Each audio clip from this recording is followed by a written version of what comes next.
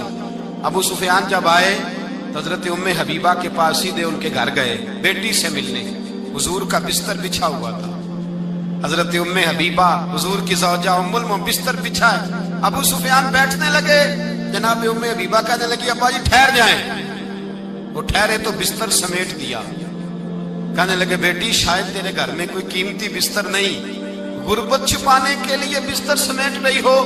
جناب ام حبیبہ کہنے لگی ابا تو مسلمان نہیں نہ ہوا, ابھی تیری سوچ کافروں جیسی ہے. تو یہاں آ کے کھڑا ہونا جہاں میں کھڑی ہوں, پھر تجھے رسول اللہ کی محبت کے رنگ کا پتہ چلے. تو ابھی